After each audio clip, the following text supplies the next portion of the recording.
স্বাধীনতা দিবসে আমরা বেরিয়েছিলাম শপিং করতে, আর কি ঘটলো আমাদের সাথে গল্পটি শুরু থেকে বলি। আজকে যেহেতু ছুটি ছিল তাই ভাবলাম আমার সব জামাকাপড়গুলো আজকে আয়রন করে নেই। আমি যেহেতু এমএফডি প্রফেশনে আছি তাই সপ্তাহের মাঝখানে মিটিং পড়ে যায় বা ক্লায়েন্টদের সাথে ভিজিটও পড়ে যায়, তাই আয়রন করার সময় পাই না। তো সকালটা আয়রন করে এবং ঘরের টুকটাক কাজ কমপ্লিট করে কেটে যায় এবং বিকেলবেলা আমি বেরিয়ে পড়ি বন্ধুদের সাথে ঘুরতে।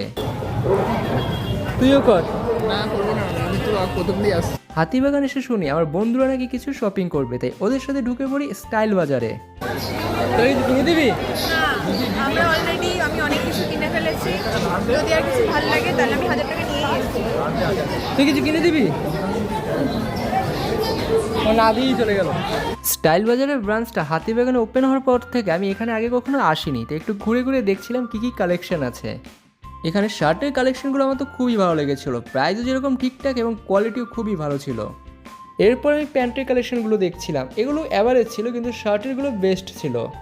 এরপরে আমরা যাই জুডিওতে। খান্না জুডিও ব্রাঞ্চটি সত্যি অনেক বড় ছিল, কিন্তু জুডিওতে আমার সেরকম কোনো কিছুই পছন্দ হয়নি। জুডিওতে এসে যা দেখতে পেলাম আগের মতো জুডিও আর নেই। আগে জুডিওতে কম বাজারের মধ্যে কোয়ালিটিফুল জামাকাপড় পাওয়া যেত, এখন কোয়ালিটিফুল জামাকাপড় তো আছে কিন্তু বাজারটা একটু বাড়িয়ে দিয়েছে। আমার মতো তোমারও কি সেম জিনিস মনে হয়? অবশ্যই কমেন্ট করে জানাবে। ব্যাস, আজকের ভিডিও এই অবধি। দেখা হচ্ছে কালকের ব্লগে। টাটা।